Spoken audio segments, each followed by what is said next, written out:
가짜 다이어로 360억 원을 대출받은 일당이 이제 2심에서 감형됐답니다.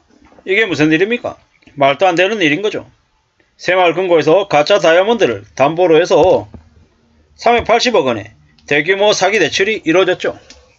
이게 그냥 그 사기 일당들이 새마을금고하고 결탁하지 않고 가능한 일일까요? 아니 어떻게 다이아몬드를 담보로 해서 대출을 받는 일이 가능할까요?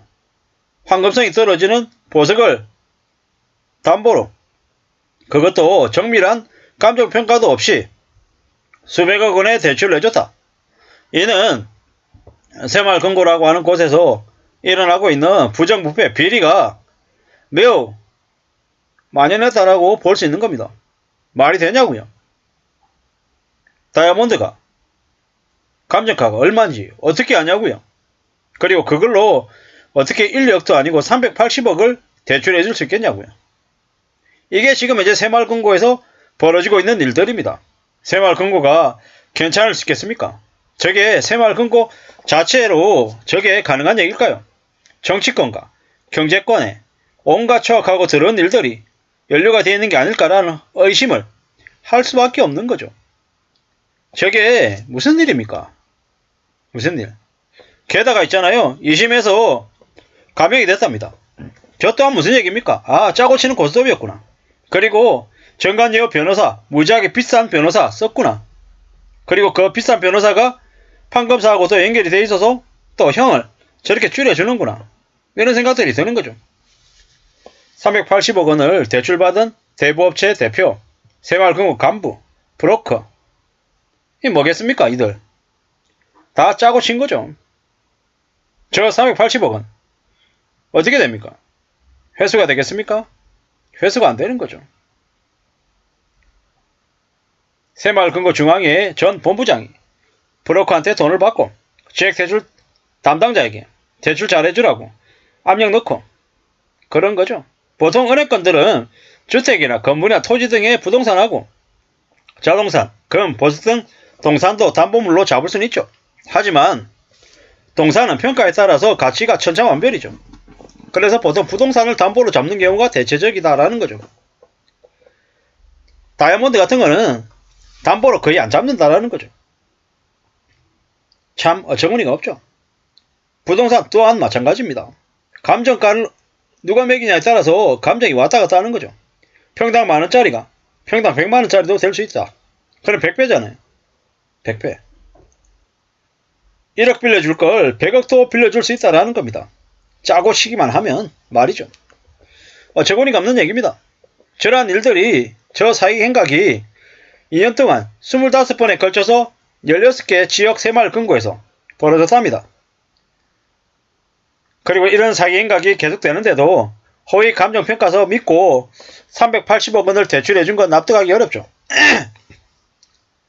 40억 원의 횡령도 있었고요. 380억 원대의 사기도 있었고. 이게 뭡니까? 이건 범죄입니다. 범죄. 범죄를 저지르면 전액 황수는 물론이고 종신형을 때려야 되는 겁니다. 근데 대한민국에서는 저러한 짓거리들이 계속 발생해도 그냥 내버려 두죠. 새마을금고 비리사건이 매년 수십 건씩 발생해도 행정안전부는 내버려 둡니다. 왜겠습니까? 자기들 해먹으려고 일부러 그렇게 사각지대에 놔둔 거죠. 금융범죄가 만연하는데도 금융당국의 통계를 안 받는 게 새마을금고다. 어처구니가 없죠. 새마을금고 중앙에 관계자가 뭐라고 얘기한 줄 압니까?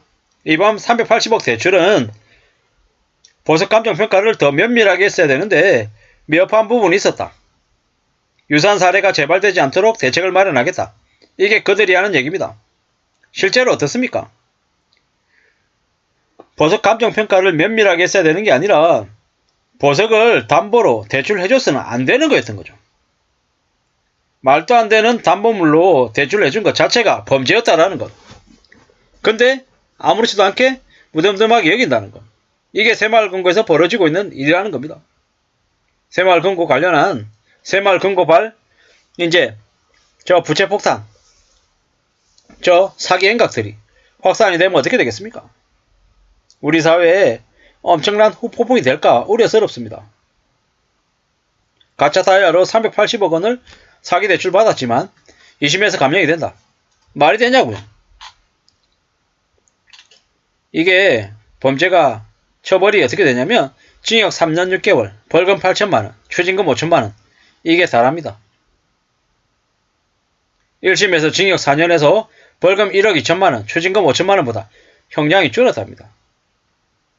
그리고 사기 대출을 받은 대부업자 B씨에게는 징역 4년을 선고한 1심을 깨고 징역 3년에 집행유예 5년이랍니다. 이게 뭡니까 이거? 그리고 B씨가 대출금 380억 원하고 이자 17억 원을 모두 상환해서 새마을 금고가 피해를 보기보다는 오히려 이득을 얻은 점을 감안했답니다. 이게 말이 됩니까? 어처구니가 없죠.